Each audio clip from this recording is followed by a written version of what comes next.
So I just want to understand the shame and judgment surrounding women who decide to end their relationships, end their engagements, or get divorced. And it's like the shame almost always falls on the woman, no matter the situation or the circumstance surrounding that relationship. So I recently put out a video speaking about me ending my engagement, and some of the comments from women was very disappointing and actually very shocking.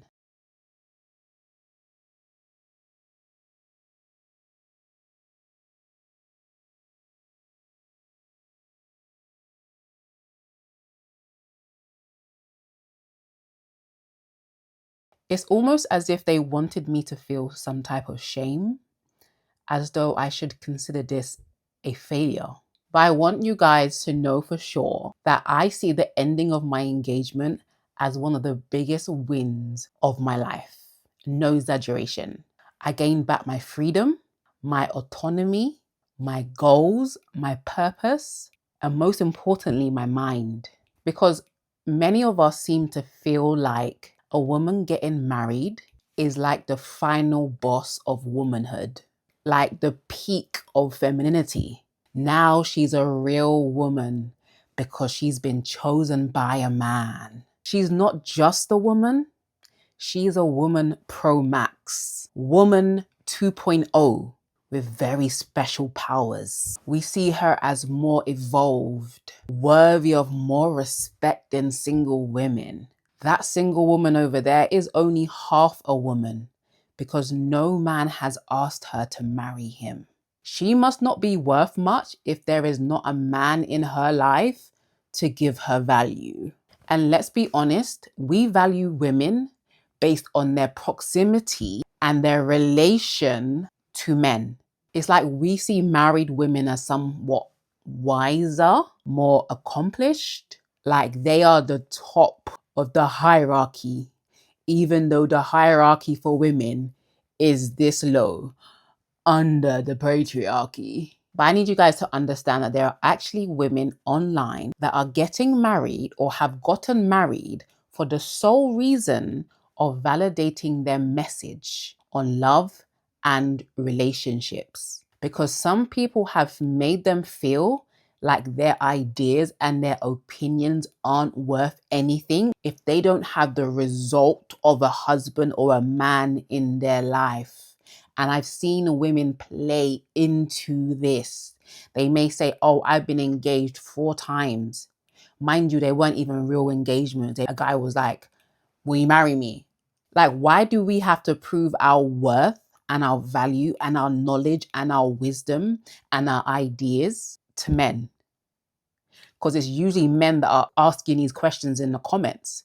But there are some of you women too, that you can't take advice from anybody that isn't a wife, as if wisdom doesn't come from the creator and not human flesh. And it's like people have made these women's ideas and concepts feel, worthless because there isn't a man to back up or validate her argument. But I want you guys to know that I will never marry someone for optics. I will never marry someone just to validate my ideas and my concepts around relationships. Because my ideas and concepts come straight from this book here. And Jesus has already validated me as a woman, and he has already validated his word. Even if a woman does not get her concepts and ideas from the Bible, she does not need a man to validate what she is saying. Can we please respect women aside from a man?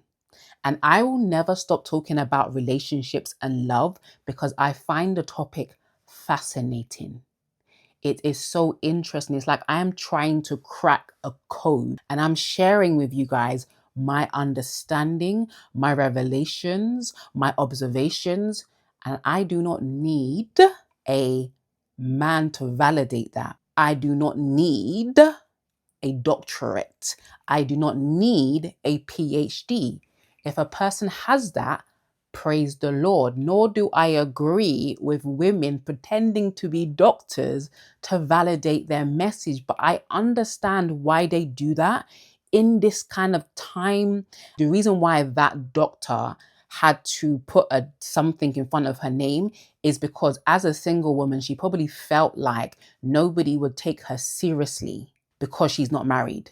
Now, I don't agree with pretending or falsifying information because that is very dangerous. If you are claiming to be a psychiatrist or a therapist and you don't have the necessary degrees, you don't have the understanding of safeguarding people, I don't believe you should do that. However, just think about it. And I don't agree with this lady that I'm talking about. I don't follow her, and that's fine. That's my prerogative. But I'm not going to down her because she does not have a man to validate what she is saying. That mindset is what we're going to talk about in today's video.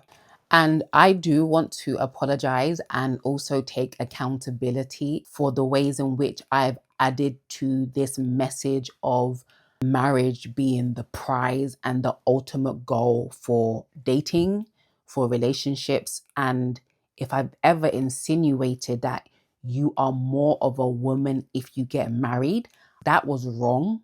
And I do not stand by that. As much as I respect marriage, I will never elevate it to a godlike level or to a level of it being celestial or a place where it now determines a woman's worth and value. Because ultimately, if we read the Bible, Jesus said to the people, there's no marriage in heaven. Marriage is an earthly institution. Instituted by God, yes, but it stops here. It stops on this level. And it's not something that we can use for validation of our womanhood, period. And some people had some genuine feedback and some comments or criticism against me. And one of the messages that I read was said in a kind way. And I was able to actually admit and reflect on when I got engaged, there was this level or air of superiority that I had and pride. There was, and I'm so sorry. That is so embarrassing. But it just goes to show that this idea that marriage is a certain level that not all women get to, it's not right. And I'm always willing to take accountability once I see the errors of my ways. And I'm not bigger than the program. I'm not too proud to admit if I was wrong. And if I thought something that was incorrect, or if I behaved in a way that wasn't right, because believe me, the Holy Spirit convicts me before anybody in the comments convicts me. So anyway, I'll leave it at that. But I will admit that some of the comments were very harsh and very brutal and were very unkind. And I had to let it roll off my back. And all I want to say is you don't know what people are going through. So please be kind in your comments. You can give feedback, but wisdom knows what to say and when to say it and how to say it so that it lands and the person that you want to receive it receives it well. If you start insulting people and attacking people, they're going to delete you and they're going to block you. And this video is not about that, but I do kind of feel silly about reiterating so much in that first video about how much of a good man my ex was, because some of you are thinking, if he was such a good man, why did you end it? Because he was a good man, but he wasn't always good to me. And that is not what I deserve. And I will never settle for that. So there, I do take my own advice. I saw the red flags and I dipped. My deal breakers were broken, so the deal was off. Okay? Now back to the topic at hand, okay? Some women feel really disappointed and let down when their favorite influencer, their favorite celebrity doesn't get the happy ending that they expected, that they, the viewer, expected. And the only way to make sense of that in their brain is to claim that she's the problem. Because truth of the matter is, it was never really about said influencer, said celebrity, said woman, it was always about the threat to that image that woman had in her mind and watching her own hope die in her. So she says in her mind, if my favorite influencer couldn't make her relationship work, then what hope do I have? If that woman who is so stunning and gorgeous and successful and wealthy can still get cheated on, what hope do I have? So another woman not getting what society deems as a win for a woman is a failure to her fantasy, if that makes sense. And so I wasn't understanding why people were mad and upset and angry and directing that anger at me. And also other women that have got divorced or broken up their relationship or engagement. But the truth is, you're not really sad that that girl got divorced. You are sad that this idea, this idol of marriage that you have constructed and held up and worshipped is shattering. It has cracks. It has flaws. It doesn't seem as polished as you hoped it would be. But you still don't want that dream to break, even though everyone has shown you that this fantasy is not real. This fantasy of a perfect relationship, a perfect marriage, a perfect couple.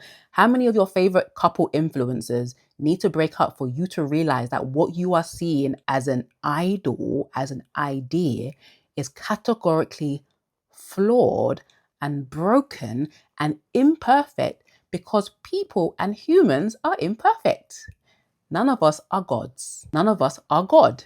So every breakup story is a death blow to your idol. And instead of letting that idol and that dream of perfection go, when you see that actually reality says that there's no such thing as a perfect marriage, perfect relationship, I do not blame you, because this is the ideal and the idea that Hollywood, Disney Channel, the whole world, even the church has sold to us. They have sold marriage as the prize, but marriage is not the prize. And therefore, a single person is not a failure. Being a wife is not a reward. Therefore, a single person is not a loser. Do you see the false equivalence that we start to draw when we believe that marriage is the supreme and ultimate goal of every woman's life? But I want to show you guys how this form of thinking is a form of prosperity gospel, which is not actually biblical. Because the truth is, good things happen to bad people and bad things happen to good people. But the prosperity gospel will tell you good things happen to good people and bad things happen to bad people. So if something bad happens to you or somebody you know, your automatic connection is that person did something bad or they are a bad person. The only way to rationalize it in this positive prosperity idea is that person is a bad person, that person is wrong, and that person is defective. But this is how religion, not relationship, not gospel, not Jesus, but religion has warped the very message of the gospel. So they will say things like, and just follow me along because I'm going somewhere today.